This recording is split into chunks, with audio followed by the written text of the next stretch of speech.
잠언 19장. 참는 것이 지혜. 거짓말을 하며 미련하게 사는 사람보다는 가난해도 흠없이 사는 사람이 낫다.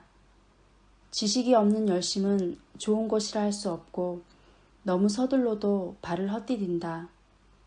사람은 미련해서 스스로 길을 잘못 들고도 마음속으로 주님을 원망한다. 재물은 친구를 많이 모으나 궁핍하면 친구도 떠난다. 거짓 증인은 벌을 피할 수 없고 거짓말을 하는 사람도 벌을 피할 길이 없다. 너그럽게 주는 사람에게는 은혜 입기를 원하는 사람이 많고 선물을 잘 주는 사람에게는 모두가 친구이다. 가난하면 친척도 그를 싫어하는데 하물며 친구가 그를 멀리하지 않겠느냐. 뒤따라가며 말을 붙이려 하여도 아무런 소용이 없다. 지혜를 얻는 사람은 자기 영혼을 사랑하고 명철을 지키는 사람은 복을 얻는다. 거짓 증인은 벌을 피할 수 없고 거짓말을 하는 사람은 망하고 만다. 미련한 사람이 사치스럽게 사는 것도 마땅하지 않은데 하물며 종이 고관들을 다스리는 것이랴. 노하기를 더디하는 것은 사람의 슬기요 허물을 덮어주는 것은 그의 영광이다. 왕의 분노는 사자가 소리 지르는 것과 같고 그의 은혜는 풀 위에 내리는 이슬과 같다. 미련한 아들은 아버지에게 파멸을 가져다 주고 다투기를 잘하는 아내는 새는 천장에서 떨어지는 물과 같다. 집과 재물은 조상에게서 물려받은 유산이지만 슬기로운 아내는 주님께서 주신다. 게으른 사람은 깊은 잠에 빠지고 나태한 사람은 굶주릴 것이다.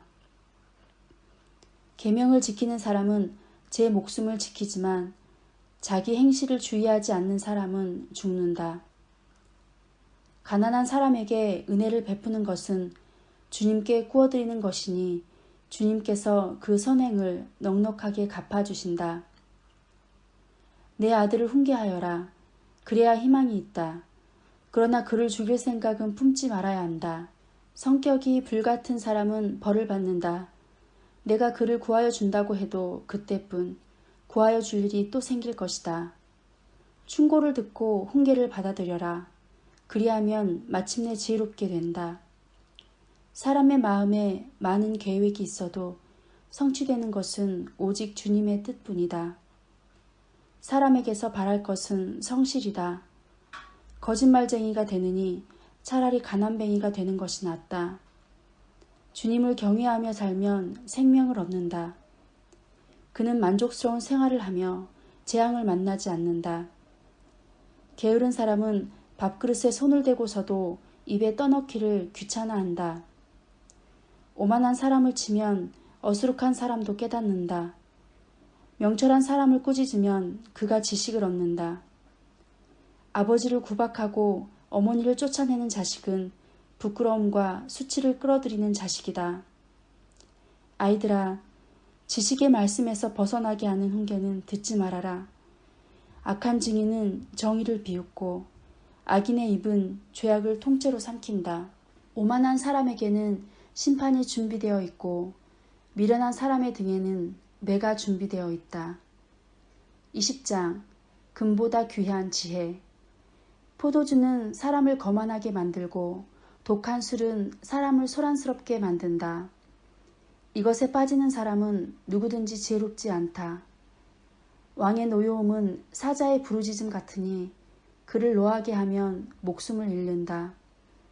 다툼을 멀리하는 것이 자랑스러운 일인데도 어리석은 사람은 누구나 쉽게 다툰다.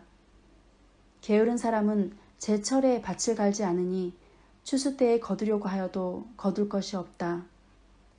사람의 생각은 깊은 물과 같지만 슬기로운 사람은 그것을 길어낸다. 스스로를 성실하다고 말하는 사람은 많으나 누가 참으로 믿을 만한 사람을 만날 수 있느냐. 의인은 흠없이 살며 그의 자손이 복을 받는다. 재판석에 앉은 왕은 모든 악을 한눈에 가려낸다. 누가 나는 마음이 깨끗하다. 나는 죄를 말끔히 씻었다 하고 말할 수 있겠느냐? 규격에 맞지 않은 저울추와 되는 모두 주님께서 미워하시는 것이다. 비록 아이라 하여도 자기 행위로 사람됨을 드러낸다. 그가 하는 행실을 보면 그가 깨끗한지 더러운지 올바른지 그른지 알 수 있다. 듣는 귀와 보는 눈, 이 둘은 다 주님께서 지으셨다. 가난하지 않으려면 잠을 좋아하지 말고 먹거리를 풍족히 얻으려면 깨어 있어라. 물건을 고를 때는 나쁘다 하지만 사간 다음에는 잘 샀다고 자랑한다. 세상에 금도 있고 진주도 많이 있지만 정말 귀한 보배는 지각 있게 말하는 입이다. 남의 보증을 선 사람은 자기의 옷을 잡혀야 하고 모르는 사람의 보증을 선 사람은 자기의 몸을 잡혀야 한다. 사람들은 속여서 얻은 빵이 맛있다고 하지만 훗날에 그 입에 모래가 가득 찰 것이다. 계획은 사람들의 뜻을 모아서 세우고 전쟁은 전략을 세워놓고 하여라. 험담하며 돌아다니는 사람은 남의 비밀을 새게 하는 사람이니 입을 벌리고 다니는 사람과는 어울리지 말아라. 부모를 저주하는 자식은 암흑 속에 있을 때에 등불이 꺼진다. 처음부터 빨리 모은 재산은 행복하게 끝을 맺지 못한다. 악을 갚겠다 하지 말아라. 주님을 기다리면 그분이 너를 구원하신다. 규격에 맞지 않은 저울추는 주님께서 미워하신다.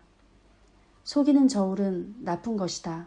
사람의 발걸음은 주님으로 말미암은 것이니 사람이 어찌 자기의 길을 알 수 있겠느냐. 경솔하게 이것은 거룩하다 하여 함부로 서운하여 놓고 나중에 생각이 달라지는 것은 사람이 걸리기 쉬운 올가미이다. 지혜로운 왕은 악인을 키질하며 그들 위에 타작기에 바퀴를 굴린다. 주님은 사람의 영혼을 환히 비추시고 사람의 마음속 깊은 곳까지 살펴보신다. 인자와 진리가 왕을 지켜주고 정의가 그의 보좌를 튼튼하게 한다. 젊은이의 자랑은 힘이요 노인의 영광은 백발이다. 상처가 나도록 때려야 악이 없어진다. 매는 사람의 속 깊은 곳까지 들어간다. 21장 주님께서 이끄신다. 왕의 마음은 흐르는 물줄기 같아서 주님의 손안에 있다. 주님께서 원하시는 대로 왕을 이끄신다. 사람의 행위는 자기의 눈에는 모두 옳게 보이나 주님께서는 그 마음을 꿰뚫어 보신다. 주님께서는 정의와 공평을 지키며 사는 것을 제사를 드리는 일보다 더 반기신다. 거만한 눈과 오만한 마음, 이러한 죄는 악인을 구별하는 표지이다. 부지런한 사람의 계획은 반드시 이득을 얻지만 성급한 사람은 가난해질 뿐이다. 속여서 모은 재산은 너를 죽음으로 몰아넣고 안개처럼 사라진다. 악인의 폭력은 자신을 멸망으로 이끄니 그가 바르게 살기를 거부하기 때문이다. 죄인의 길은 구부러졌지만 깨끗한 사람의 행실은 올바르다. 다투기를 좋아하는 여자와 넓은 집에서 함께 사는 것보다 차라리 다락 한 구석에서 혼자 사는 것이 더 낫다. 악인은 마음에 악한 것만을 바라니 가까운 이웃에게도 은혜를 베풀지 못한다. 오만한 사람이 벌을 받으면 어수룩한 사람이 깨닫고 지혜로운 사람이 책망을 받으면 지식을 더 얻는다. 의로우신 하나님은 악인의 집을 주목하시고 그를 재앙에 빠지게 하신다. 가난한 사람의 부르짖음에 귀를 막으면 자기가 부르짖을 때에 아무도 대답하지 않는다. 은밀하게 주는 선물은 화를 가라앉히고 품속에 넣어주는 뇌물은 격한 분노를 가라앉힌다. 정의가 실현될 때에 의인은 기뻐하고 악인은 절망한다. 슬기로운 길에서 빗나가는 사람은 죽은 사람들과 함께 쉬게 될 것이다. 향락을 좋아하는 사람은 가난하게 되고 술과 기름을 좋아하는 사람도 부자가 되지 못한다. 악인은 의로운 사람 대신에 치르는 몸값이 되고 사기꾼은 정직한 사람 대신에 치르는 몸값이 된다. 다투며 성내는 아내와 함께 사는 것보다 광야에서 혼자 사는 것이 더 낫다. 지혜 있는 사람의 집에는 값진 보물과 기름이 있지만 미련한 사람은 그것을 모두 탕진하여 버린다. 정의와 신의를 쫓아서 살면 생명과 번영과 영예를 얻는다. 지혜로운 사람은 용사들이 지키는 성에 올라가서 그들이 든든히 믿는 요새도 무너뜨린다. 입과 혀를 지킬 수 있는 사람은 역경 속에서도 자기의 목숨을 지킬 수 있다. 교만하고 건방진 사람을 오만한 자라고 하는데 그런 사람은 우쭐대며 무례하게 행동한다. 게으른 사람의 욕심이 스스로를 죽이기까지 하는 것은 어떠한 일도 제 손으로 하기를 싫어하기 때문이다. 악인은 온종일 탐하기만 하지만 의인은 아끼지 않고 나누어 준다. 악인의 재물이 역겨운 것이라면 악한 의도로 바치는 것이야 더욱 그렇지 않겠는가? 위증을 하는 사람의 증언은 사라지지만 사실대로 말하는 사람의 증언은 채택된다. 악한 사람은 얼굴이 뻔뻔스러우나 정직한 사람은 자기의 행실을 잘 살핀다. 그 어떠한 지혜도 명철도 계략도 주님을 대항하지 못한다. 전쟁을 대비하여 군마를 준비해도 승리는 오직 주님께 달려 있다.